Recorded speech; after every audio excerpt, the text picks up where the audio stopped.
welcome to my channel. Got another little task here to do. So this is the BMW 318i E46 2000 model M43 motor, and what's recently happened is that the temperature gauge has gone from, well, working to basically straight to the hot even when the engine is cold. I'll give you an example now what that looks like.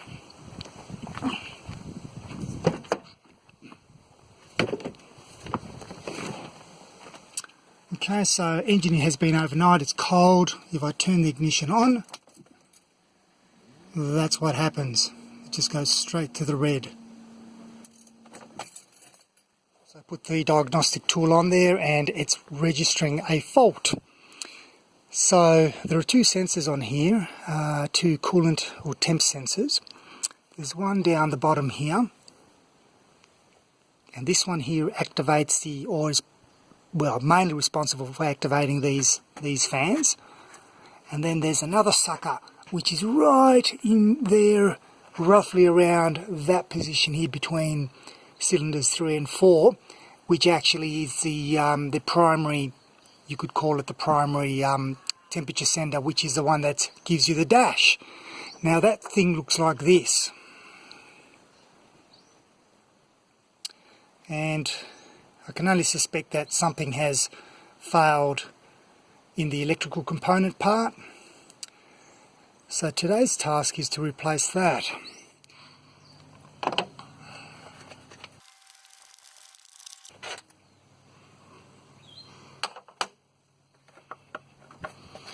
else is there?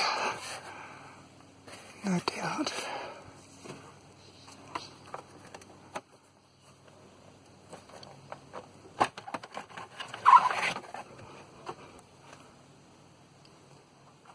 This a little bit further, I can probably take this whole unit out by undoing screws like that one here, these two here. I'll have to undo the coolant hose over here, but I can't kind of see enough in the back, so I'm going to have to remove this thing here. So this whole unit has to come out. It's not that difficult, it's just a bit of a pain to try to do that. Probably could do with a clean actually. Not sure how that got in there. So I've just started removing bits and pieces here. Next thing to do is to loosen up, so I'd say 30 by the look of it, and it's just a matter of unscrewing these ones. That's fairly loose now, I think. Hopefully haven't missed anything out.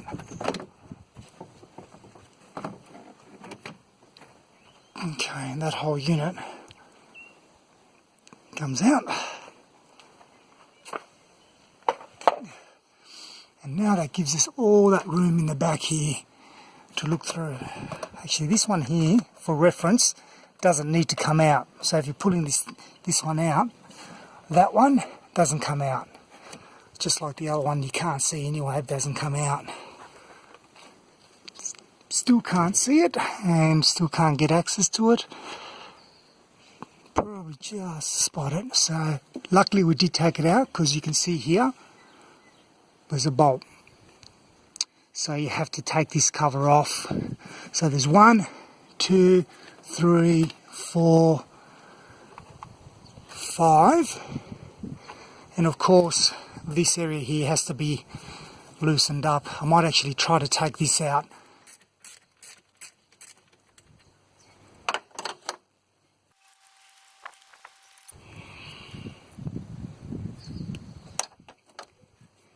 Fairly straightforward.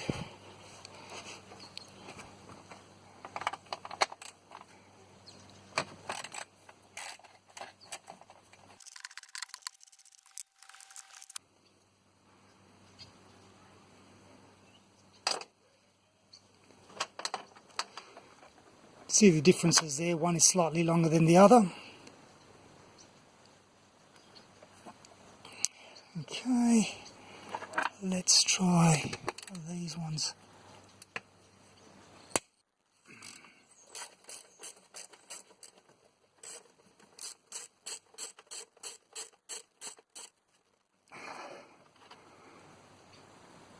One nut.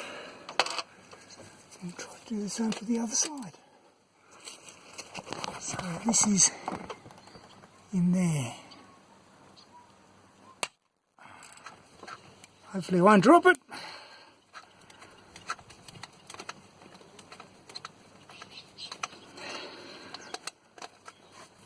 A real bugger to take out, but with a larger flat they seem to have worked. I don't know why they were so stuck. Maybe it's because against the plastic. The reason why I'm taking this out is because I don't know what's underneath.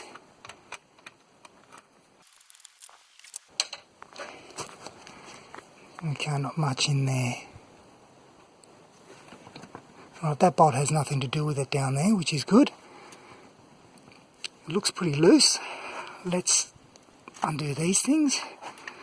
1 and 2.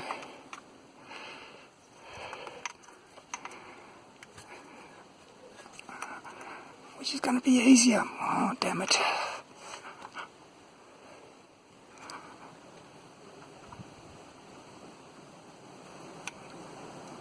I'm going to have to see if I can put a little screwdriver in there to force that out. I might just be able to just do it this way.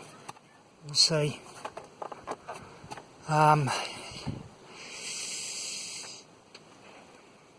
Even if I remove the top here by using these clips here, that might be sufficient.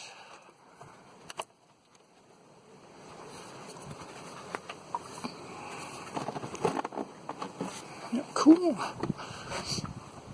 Was there anything else? Sorry for the shaky camera work.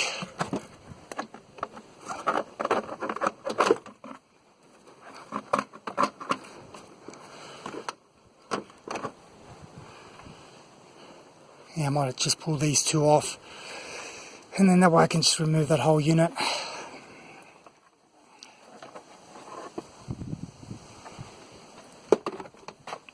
You can see it's starting to get a bit of a collection now of panel parts. Right. This one there, that one's the one that's still holding it up.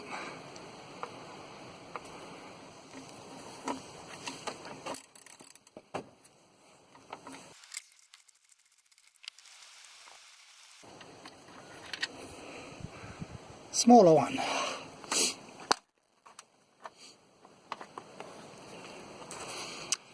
Alright, so we should theoretically be able to start lifting this up. Now of course these things are going to get in the way, aren't they?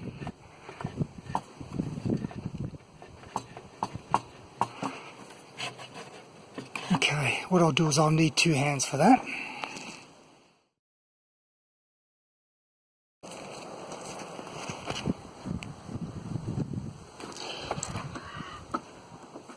And it's down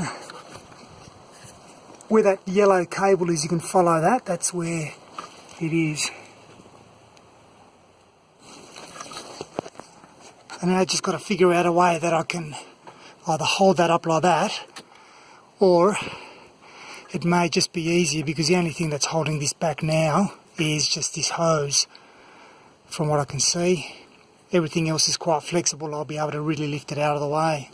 Okay, so I just managed to not have to worry about that hose. I just kept everything as is and just pulled it back. Of course, bugger is still damn hard to get to, but I'll see if I can put a bit of light for you. If you look down this injector railing here, you can see that yellow, the connector there. Let's see if I can. So it's going to be a bit of a interesting thing, this. Might have to take this one out.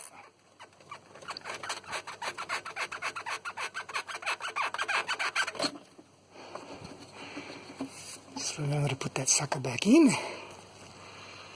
And now I'm going to have to see whether or not I can reach with my hand in there, and you can see the little plug.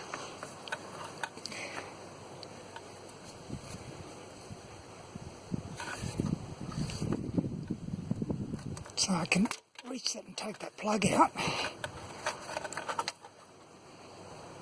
There's a plug there.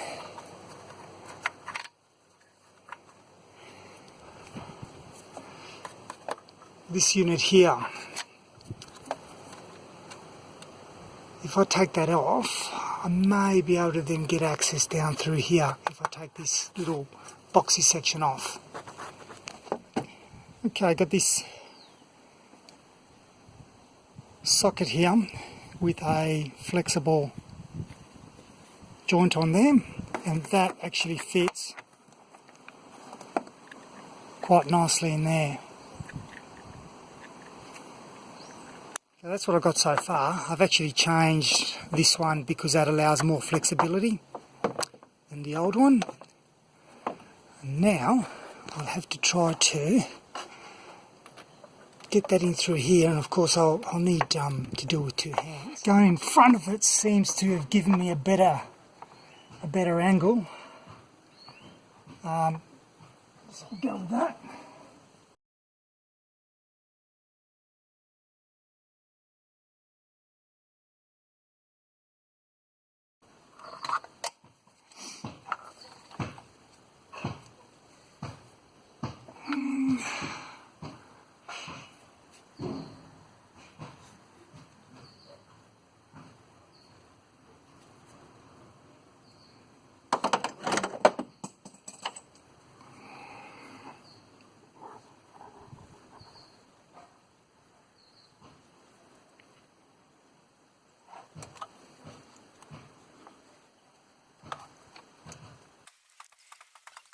Okay, and we've got it started.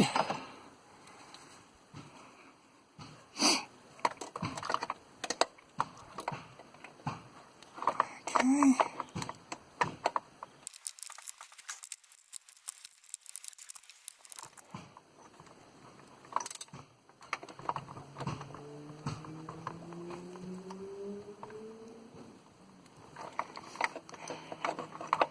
Don't want to over tighten because it's just an aluminium head. That was a tool that I used.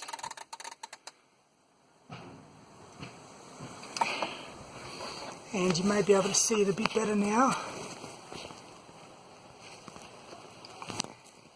There she is.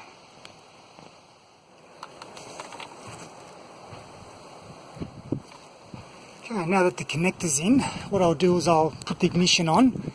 And yes, it's going to throw some codes because I obviously don't have connectors in place, but I'm going to clear the codes anyway.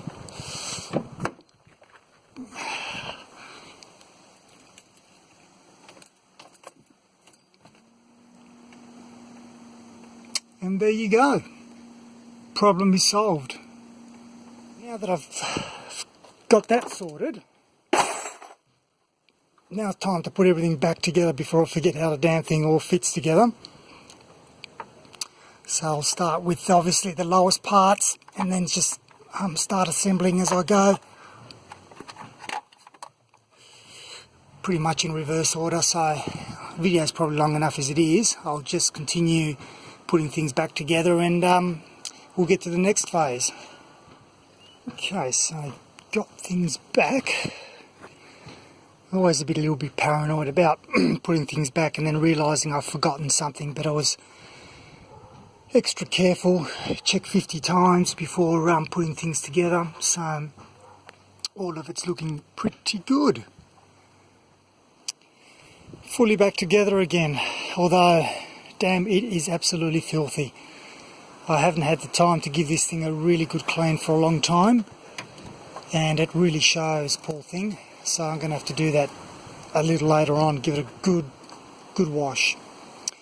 Okay, what I'm going to do now is connect up the diagnostic tool and have a look at those codes and then clear them, and hopefully we won't get the code again. Got it connected. Right, let's put on to ignition. Right, so we need to go to the E46. Engine, M43, error. Let's go to read.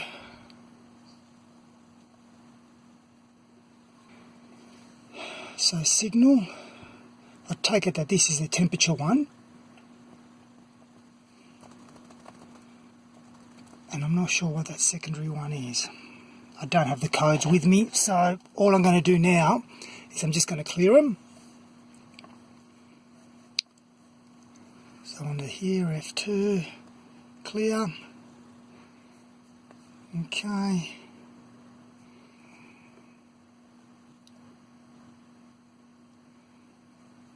So what I'll do now is I'll start the car up. Temperature showing good there.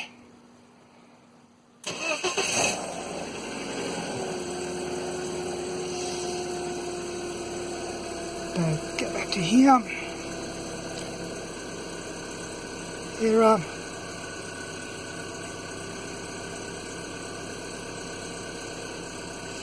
Cool. All done. Beforehand I was getting an error appearing straight after clearing them and starting the motor. So that's all pretty good. Happy with that. So we cleared the codes and looks like everything's back to normal. It's just a matter of now giving this a bit of a wash and just keeping an eye on it to make sure that it doesn't leak any coolant where I've put that new sender in. That'll be a bugger if it does and I have to pull everything apart again. But anyway, I won't even think about that. Cross that bridge. You can see that the job actually wasn't too bad. It was just a matter of disconnecting a whole lot of stuff. It was just making sure you had that socket with the flexible adjuster on it, and a couple of extensions so that you can reach. But pretty much, yeah, look, I would consider this a fairly easy job, just finicky. Anyway, I'll leave the video at that. Hopefully you find that quite useful and helpful. And if you've got any comments or anything like that about how I could have done things better or any suggestions, by all means, put them up there. I like to think that we can share and have a collective knowledge base, if such thing can exist. And yeah, look, and I also appreciate your support. So please like and subscribe if you like. No pressure. It certainly helps me and encourages me to knock up some more videos. Anyway, enough of a rant. I'll leave the video at that, and until next time, thanks for watching.